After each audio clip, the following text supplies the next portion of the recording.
এই মুহূর্তে আমি আছি গাদিয়ারায়।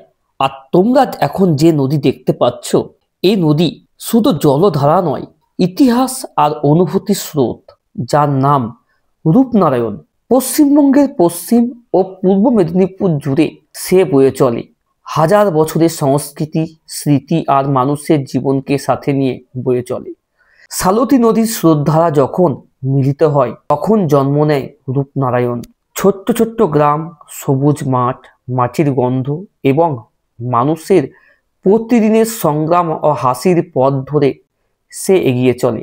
কোনো তাড়াহুড়ো তার নেই, নেই কোনো অহংকার, যেন মার মতো শান্ত। আবার সময়ে সময়ে শক্তিও দেখাতে জানে।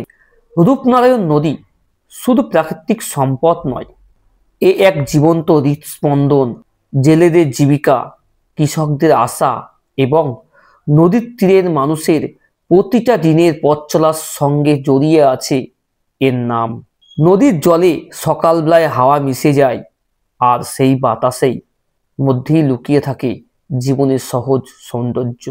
কালের সাক্ষী এই নদী, বহু কিংবদন্তির বাহক। কখনো মানুষের গল্প, কখনো যুদ্ধ, কখনো ধর্মীয় আচার, সবই এর বুকে গাঁথা হয়ে আছে। তাই রূপনারায়ণের স্রোত শুধু জল নয়, এটি হলো অতীতের ছায়া আর বর্তমানের আলো।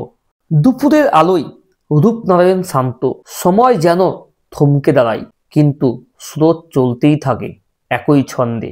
নদীর ধার ঘেঁষে ছুটে চলা জীবন কখনো স্বস্তি দেয়, কখনো শেখায় স্থিরতা। বিকেলের রূপ সবচেয়ে মায়াবী। মনে হয় সারাদিনের ক্লান্তি ধুয়ে নিচ্ছে নদী। বাতাসে ভেসে আসে নদী তীরের মানুষের হাসি, গল্প আর ঘরে ফেরার আনন্দ। রাত নামলেও রূপনারায়ণ কখনো থামে না।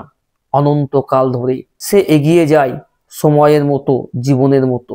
নদীর স্রোতের মধ্যে লুকিয়ে থাকে শান্তি, স্মৃতি আর গভীর এক অনুভূতি, যা শুধু দেখা যায় না, হৃদয় দিয়ে অনুভব করতে হয়।